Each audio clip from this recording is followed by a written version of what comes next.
আসসালামু আলাইকুম। টপ নিউজে স্বাগতম। জানিয়ে দিচ্ছি এই মুহূর্তে আমাদের হাতে থাকা সর্বশেষ সংবাদ আপডেট। শুরুতেই থাকছে হাইকোর্টের সামনেই রাত কাটাবেন শিক্ষকরা, কাল শাহবাগে অবস্থান।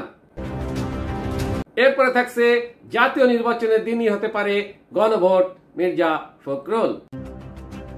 সর্বশেষে থাকছে রূপনগরে আগুনে 16 জনের মরদেহ উদ্ধার, নিখোঁজ অনেক।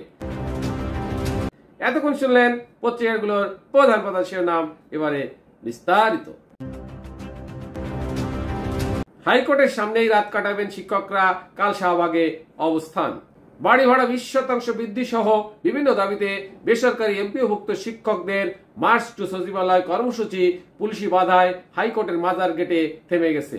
বাধা পেয়ে শিক্ষকরা ঘোষণা দিয়েছেন আগামীকাল 15 অক্টোবর দুপুর 12টা পর্যন্ত সেখানেই অবস্থান করবেন। এরপরে তারা শাহবাগ মোড়ে অবস্থান নেবেন এবং নতুন কর্মসূচি ঘোষণা করবেন। মঙ্গলবার 15 অক্টোবর বিকেল 4:30টার দিকে পুলিশ মিছিলটি আটকে দেয়। এরপর থেকে শিক্ষক ও পুলিশ মুখোমুখি অবস্থানে রয়েছে। এমপিওভুক্ত শিক্ষা জাতীয়করণ প্রত্যাশী জোটের সদস্য সচিব অধ্যক্ষ দেলার হোসেন আজিজি বলেন, আমরা অবস্থান চালিয়ে যাব। প্রজ্ঞাপন জারি না হওয়া পর্যন্ত কোন শিক্ষক শ্রেণীকক্ষে যাবেন না। সারা দেশে শ্রেণীকক্ষে পাঠদান বন্ধ থাকবে। জাতীয় নির্বাচনের দিনই হতে পারে গণভোট, মির্জা ফখরুল।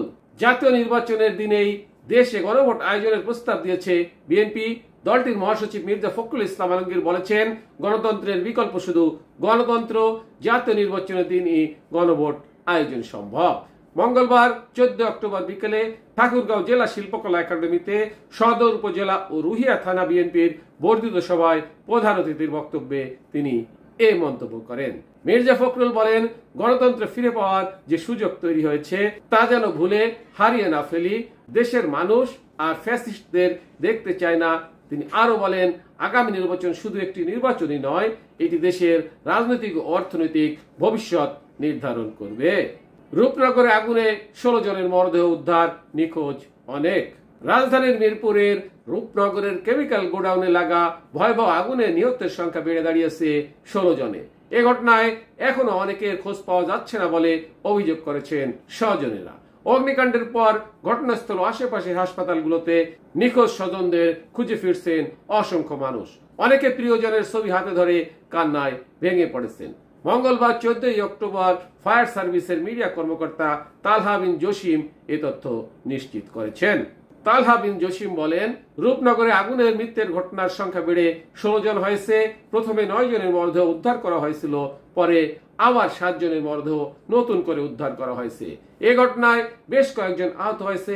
আমাদের অভিযান চলমান রয়েছে। টপ নিউজ এখনকার মতো শেষ করছি।